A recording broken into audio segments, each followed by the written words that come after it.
제가 이런 그림을 상상했어요. 너무 무더운 여름에 기진맥진할 때 예수님께서 계시는 거예요. 그래서 주님 계신 그 산으로 올라갔어요. 산에 앉으니 바다에서 바람이 불어서 또 산바람이 불어서 너무 시원하고 상쾌해요. 근데 예수님께서 산상수훈 한 말씀 한 말씀을 전해주시는 것이죠. 오늘 이 시간이 무더운 우리가 여름 살고 있지만 하나님께서 주시는 생수의 강이 흘러넘치고 시원한 말씀의 바람이 우리 가운데 있기를 주의 이름으로 축복합니다. 정말 시원하게 기쁘게 감사하게 말씀을 받고 또 천국을 바라보고 소망하는 저와 우리 성도님들 되시기를 주의 이름으로 축원합니다. 아멘.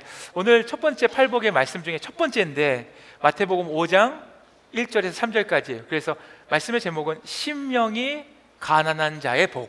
심령이 가난한 자. 성경 번역본 보면 다른 데는 마음이 가난하고 심령이 가난한 자에 주시는 복에 대한 말씀을 함께 나누기를 축복합니다. 우리 성도님들 제가 예전에 읽었던 책 중에서 이런 내용이 있는데 그 예화 하나를 들려드릴게요. 예화예요, 진짜가 아니라. 인간의 행위로 구원받을 수 없다라고 하는 것을 이야기하는 건데 평생 헌신하고 또 선행을 베풀었던 어떤 장로님이 이제 마지막 천국에 가는 관문 앞에서 베드로를 만난 거예요. 그 베드로에게 자신의 지난 삶에 대한 것들을 이야기하고 자, 이것은 1점, 이것은 1점, 2점 해서 그 점수를 맡아서 천국에 이제 들어가게 되는 것이죠. 장로님이 신앙생활 열심히 했습니다. 물질적으로 구제했고 힘든 사람들 도왔어요. 예배도 빠진 적 없었고 전도에도 열심히였습니다. 그러면서 그 문 앞에 있는 천국 문 앞에 있는 베드로에게 저 이것도 했습니다 했더니 베드로가 시큰둥하면서 이건 1점, 이건 점수가 없네 1점 하면서 여태까지 했던 걸 다 얘기했는데 10점밖에 안 되는데요 이렇게 얘기한 거예요. 제가 뭐라고 했습니까? 이게 그냥 상상 진짜가 아니라고요. 그런 예화예요. 우리 성도님들이 마지막에 하나님 문 앞에 섰을 때에 뭘 이야기할 수 있을까요? 저는 뭐 했습니다.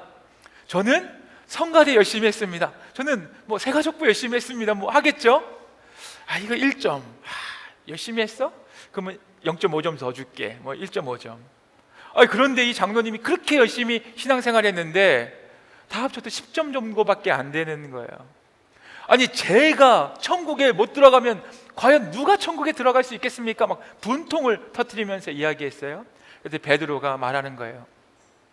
인간의 행위로는 구원을 받을 수 없다 하면서 예수님의 대속의 은혜, 예수님의 십자가 은혜만 이야기했을 때만 100점이다 하는 거예요. 우리가 나중에 하나님 나라 올라갈 때 무엇을 이야기하겠습니까? 저 봉사도 열심히 했습니다. 저는 안수집사, 권사, 장로, 전 목사예요. 이것 가지고 천국에 갈 수 있을까요? 없을까요? 없죠. 우리가 너무나 잘 알죠. 우리가 고백할 수 있는 것은 무엇이냐면 저는 무익합니다. 저는 아무것도 아닙니다. 예수 그리스도 십자가 은혜만 붙잡고 여기까지 왔습니다 라고 할 때 베드로가 넌 100점, 100점 고백할 수 있는 거예요. 세상은 뭐라고 이야기합니까? 많은 것을 증명해라, 가져라, 부유해라, 그래야 다른 사람들이 무시하지 않는다 이야기하지만 예수님의 말씀은 이거 완전 반대라는 거예요. 산 위에 앉아있는 사람들에게 예수님께서 하신 말씀 무엇이냐면 심령이 가난한 자가 복이 있다. 심령이 가난한 자가 복이 있다. 세상은 반대잖아요. 우리는 다른 기준 가지고 살고 있지 않습니까? 좋은 학교, 좋은 대학, 좋은 직장, 좋은 돈을 벌어야 떵떵거리고 산다라고 하는 게 이 세상의 잣대예요. 그런데 예수님의 산상수훈 그 첫 번째 말씀 팔복은 이거는 완전 반대란 말이에요. 가난해야 복이 있다. 마태복음 5장 1절부터 3절까지의 말씀, 이 산상수훈의 말씀 팔복의 첫 절 말씀 우리 다시 한번 읽어볼까요? 3절까지 함께 읽겠습니다. 시작. 예수께서 무리를 보시고 산에 올라가 앉으시니 제자들이 나온지라 입을 열어 가르쳐 이르시되 심령이 가난한 자는 복이 있나니 천국이 그들의 것임이요. 아멘. 천국에 올라갈 때도 마찬가지고 이 땅에 살 때도 마찬가지입니다. 우리는 우리 자신을 자꾸 증명하려고 해요. 저 여기까지 공부했어요. 이만큼 했어요. 이만큼 누렸어요. 근데 예수님은 아니에요. 심령이 가난한 자가 복이 있다. 우리 성도님들 이민 생활 오래 하셨어요. 30년, 40년, 50년 오래들 하셨습니다. 그런데 이게 뒤돌아보면 어떤 순간마다 허무한 적이 있단 말이죠. 내가 과연 뭘 열심히 했지? 내가 지금 그러면 지금까지 손에 쥐고 있는 것은 무엇인가? 허무하고 허탈한 그 시점에 예수님은 오늘 우리에게 말씀하시는 거예요. 하늘의 배부름, 그리고 하늘의 성공에 대해서 말씀하는 거예요. 그 천국에 숨겨진 비밀은 무엇이냐면, 첫 번째로는 철저한 자아의 절망, 그리고 영적 파산을 선언해야 된다는 거예요. 저는 아무것도 아니었네요. 뒤돌아보니, 저의 인생을 보니 저는 아무것도 아니었네요. 제가 열심히 해왔다고 생각한 것, 주님 보시기엔 무익했네요. 철저한 자아의 절망, 영적인 파산을 선언하는 자가 복이 있다, 복이 있다, 그렇게 말씀하는 거예요. 예수님께서 말씀하실 때 심령이 가난한 자, 이 가난이라고 하는 것은 조금 못 사는 정도를 말한 게 아니라, 이 헬라어 원어로 보면요, 완벽한 절대 빈곤의 상태예요. 그러니까 아무것도 없는 것, 누구가 돕지 않으면 하루도 못 버티는 그런 절대적인 빈곤이에요. 내 힘으로 손가락 하나 까딱 할 수 없는 그 상태, 그 빈곤을 말해요. 그때 너가 너 힘으로 아무것도 할 수 없다고 고백할 때, 그것이 진정한 복이다, 복이다. 내 영혼의 완벽한 파산 상태를 말하는 거죠. 예수님은 이 절망의 상태가 복이라고 말씀하셨어요. 정말 복인가요? 우리 성도님들 그렇게 생각하세요? 지나보니까 이민사회에서 오래 살았잖아요. 그런데 마땅히 누리는 게 없네. 다른 친구들은 어느 정도 뭐 가진 것도 있고 또 뭐 누리는 것도 있어 보이는데 왜 나한테는 없지? 이런 상태 속에서 주님께서는 우리에게 위로하시고 축복하세요. 이것이 복이다, 이것이 복이다. 창세기 32장을 보면 평생 자기 힘과 자기 꾀로 살려고 했던 사람이 등장합니다. 누구냐면 야곱이라고 하는 사람. 야곱, 평생 자기 힘, 자기 꾀를 가지고 살았던 사람이요. 그가 형 에서를 속였습니다. 그리고 와서 외삼촌 집에서 막 외삼촌도 속이는 일이 있잖아요. 많은 것을 얻었습니다. 아내를 몇 명이나 얻었습니까? 와이프 몇 명이에요? 몇 명입니까? 4명. 그 좋은 거예요, 안 좋은 거예요? 와이프 4명이요? 좋은 거예요?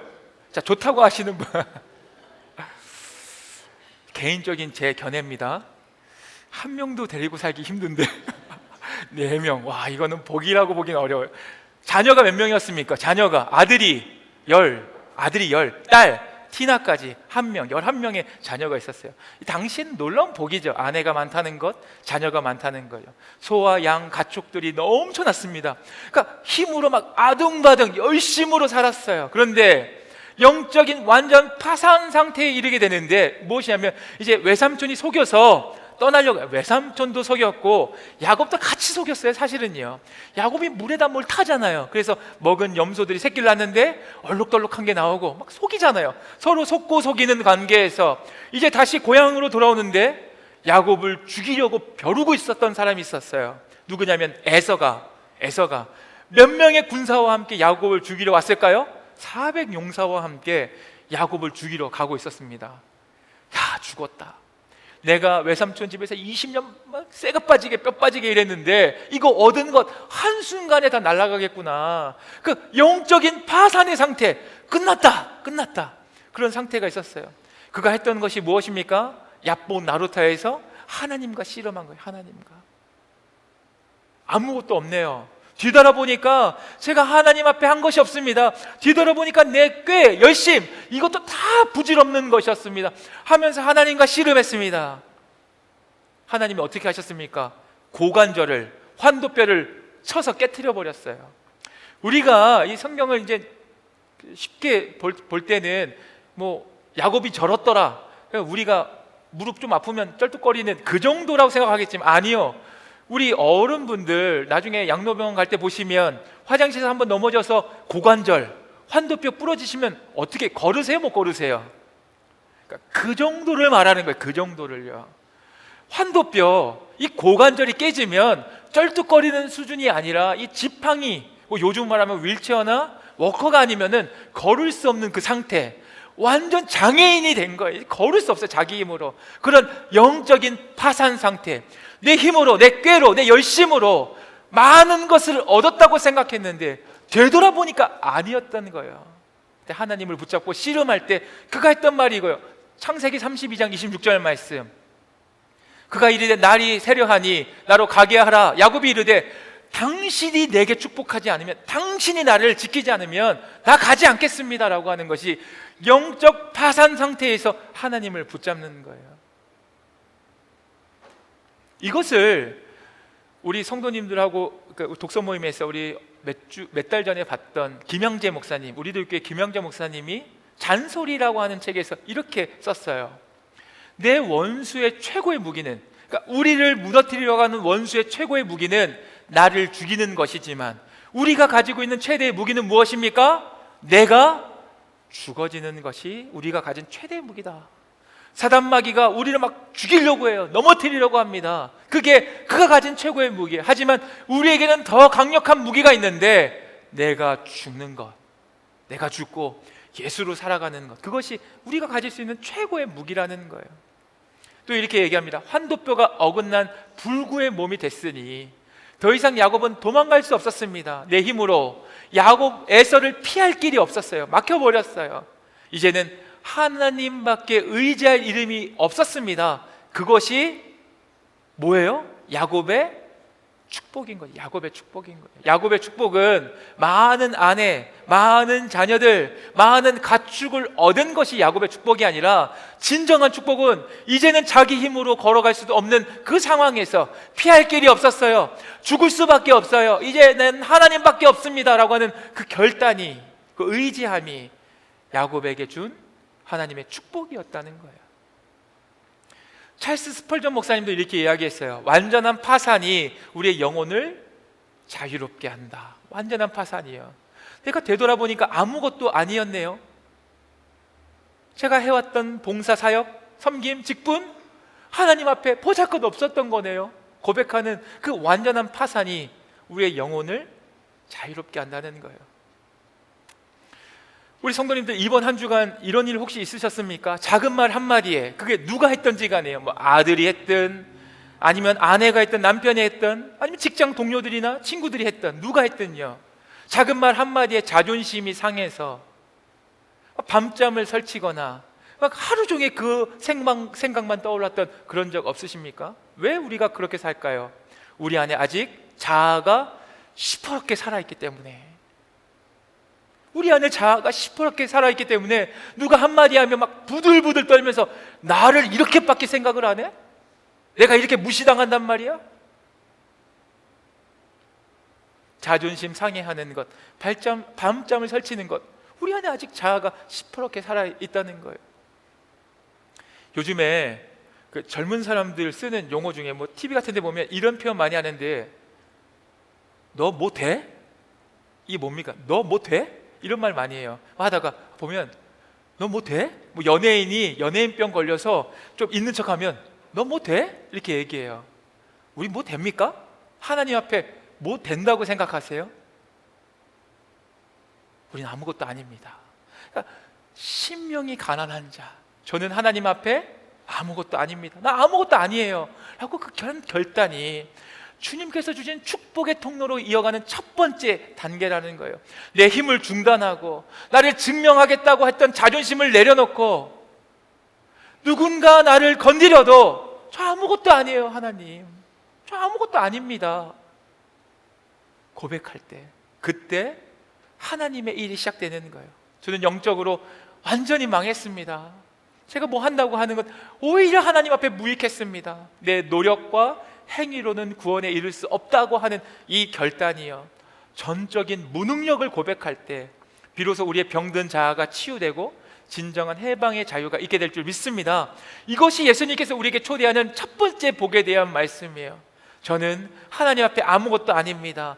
절망과 영적인 파산을 선언하는 우리 모두 되시기를 주의 이름으로 축원합니다. 아멘. 자, 두 번째로 우리가 영적 파산을 자백한 이후에 진짜로 소망이 시작된다는 거예요. 누구에 대한 소망입니까? 오직 예수님의 자비하심을 전적으로 갈망하게 돼요.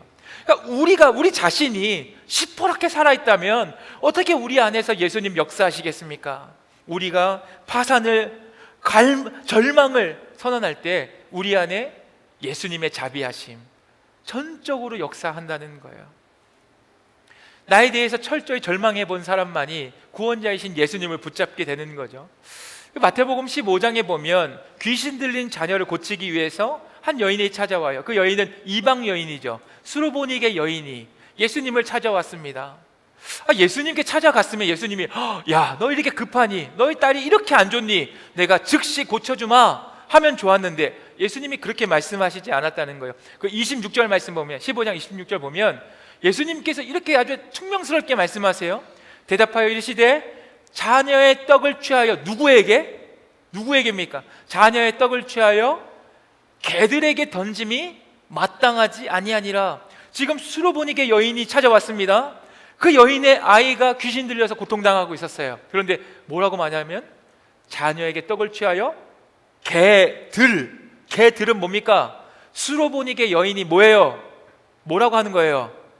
개라고 하는 거고, 수로보니게 여인의 귀신 들린 딸, 고통당하는 그 딸을 뭐라고 얘기합니까? 개 자녀라고 이야기하는 거예요. 제가 그 용어를 못 쓰겠네요. 여기서요. 다 머릿속에 아시죠? 개의 자녀요. 야, 이렇게 예수님 원망스러울 때가 있습니까? 아니 어떻게 이래요? 예수님이? 아니 만약에 우리 성도님들이 예수님께 찾아갔는데 예수님이 야, 자녀들의 떡을 취하여 개들에게 던짐에 마땅하지 않다. 너도 개고 너 자녀도 개다 이야기하면 우리 성도님들 어떻게 할까요? 거기 계시겠습니까? 아니면 눈을 흘키고 나오시겠습니까? 내가 다시는 이 집구석 안 온다 하고선 눈 흘키고 나오지 않겠어요? 아직도 우리 안에 자아가 시퍼렇게 살아있기 때문에 예수님의 이야기를 듣고선 있을 수가 없는 거죠. 아니 나한테 뭐라고 하는 것까지는 오케이, 근데 자녀까지 우리 가족을 건드려? 눈이 돌아가는 거죠. 근데 수로보니게 여인이 어떻게 합니까? 한 절 말씀 더 볼까요? 27절에 여자가 이르되 주여 올소이다마는 개들도 제 주인의 상에서 떨어지는 부스러기를 먹습니다. 부스러기 은혜도 좋습니다. 부스러기 은혜도 좋습니다 이야기하는 거예요. 저 개 맞습니다. 저 주님 앞에 아무것도 아니에요. 우리 자녀 개 자녀라고 이야기해도 어쩔 수 없어요. 우리 아무것도 아닙니다. 무능력합니다. 부스러기 은혜라도 족합니다. 예수님께서 28절 말씀 우리 함께 읽어볼까요? 시작. 이에 예수께서 대답하여 이르시되 여자여 내 믿음이 크도다. 내 소원대로 되리라 하시니 그때로부터 그의 딸이 나으니라. 아멘. 이 믿음을 보신다는 거예요. 근데 우리의 믿음은 어떤 믿음이냐면 예수님께 가서 예수님 먹고 있는 떡의 상을 그냥 집어서 오는 거예요. 이거 제 거 아니에요? 예수님 저한테 주시려고 한 것 아닙니까? 그러니까 우리가 신앙생활하면서 조금 힘들고 어려우면 주님 앞에 딜을 합니다. 주님 제가 요거 할 테니까, 섬길 테니까, 봉사할 테니까 우리 문제 좀 해결해 주세요. 이거는 뭐냐면 주님 밥상에 있는 그 떡을 그냥 내가 집어오는 거예요. 우리의 신앙이 그런 신앙이라는 거죠. 주님과 거래하거나 혹은 예수님을 나의 문제 해결사로만 생각하는 그 떡을 그냥 집어오는 사람. 하지만 주님께서 바라시는 것은 너희는 무익하다. 너희가 무엇을 해서 내가 주는 것이 아니라 너희의 이 빈 공간, 절망, 파산을 선언할 때 그때 내가 부스러기 은혜라도 주는 것이다. 그렇게 고백하는 거예요. 심령이 가난한 자는 어떤 사람이냐면 삶의 주도권을 주님께 완전히 넘기는 사람이에요. 예수님의 밥상에 떡을 집어오는 사람이 아니라 그 밑에서 저 아무것도 아니에요. 부스러기 은혜라도 허락해 주세요. 무시당해도 핍박받아도 천대 속에서도 저는 아무것도 아닙니다. 개라고 이야기해도 어쩔 수 없습니다. 불쑥불쑥 우리 자아가 올라와서 자존심도 상하고 억울할 수도 있지만 그럼에도 우리는 아무것도 아니잖아요. 뭐 되나요? 저는 뭐 되나요? 저는 뭐 됩니까? 제가 마켓 전도 나갈 때 저한테 늘 하는 이야기예요. 내가 뭐 되냐? 나는 하나님께서 쓰시겠다고 하면 쓰임 받는 사람이지. 저희 아들도 데리고 이제 마켓 나가서 전도하는데 아들한테도 우리는 이렇게 쓰임 받을 뿐이에요. 제가 뭐 어느 교회 담임 목사라고 부끄러워서 이런 게 어디 있습니까? 우리가 뭐 됩니까? 하나님 앞에 우리는 맡겨진 것 하는 것 뿐이에요. 그리고 마지막 하나님 부르시면 저는 무익한 종입니다. 하라고 하신 건 한 것뿐입니다. 이야기하는 거예요. 우리에게 부끄러움이 당할 게 무엇이 있고 수치를 당할 게 무엇이 있습니까? 저희 아이와 전도를 나갔는데 누구에게 전도를 줬는데 싫다고 하고 이제 가버리면 그 절망감, 실패감이 있습니다. 그때 우리에게 이야기하는 거예요. 내가 뭐 되나? 하나님 전하라고 하시면 전할 뿐이지. 착각은 뭐냐면 우리가 뭐가 된다고 생각하는 게 착각이죠. 뭐가 있다고 생각하는 게 착각이죠. 완전 절망감, 영적 파산을 선언하고 예수님의 자비만을 구하는 거예요. 그 부스러기 떡 은혜라도 족합니다. 허락하여 주옵소서. 주님, 저는 아무것도 아닙니다. 내 지혜와 경험, 여태까지 미국에 오래 살았지만 저 정말 아무것도 아니에요. 단 한순간도 예수님 없이 살 수 없어요. 그렇게 고백하는 거예요. 십자가 붙들고 울부짖는 자에게 그때서 비로소 하늘의 은혜가 폭포수같이 내려질 줄 믿습니다. 우리는 아무것도 아니에요. 하나님 앞에 심령이 가난해야 복이 있다. 오늘 하시는 말씀 앞에 나아가며 주님 앞에 전 아무것도 아닙니다. 하나님의 자비하심, 예수님의 은혜, 그 부스러기라도 구할 수 있는 저와 우리 성도님들 되시기를 주의 이름으로 축원합니다. 아멘. 오늘 말씀에서 심령이 가난한 자에게 주는 복이 뭐라고 했습니까? 심령이 가난한 자는 복이 있나니 주신 상이 뭐예요? 천국이 그들의 것임이요. 아멘. 믿으십니까? 마지막 세 번째로는 하나님의 온전한 통치 속에서 우리가 천국을 누리며 살아야 돼요. 하나님의 통치 속에서요. 여기서 천국은 죽어서만 가는 그 장소의 개념이 아니라 하나님의 통치의 개념의 천국이에요. 그러니까 쉽게 말하면 저는 아무것도 아닙니다. 예수님의 은혜를 구하는 자에게, 주님에게 두 팔 벌리는 자에게 하나님의 통치가 임한다는 거예요. 우리가 나라에 대해서 이야기할 때 국민, 주권, 영토 이렇게 얘기하잖아요. 그렇죠?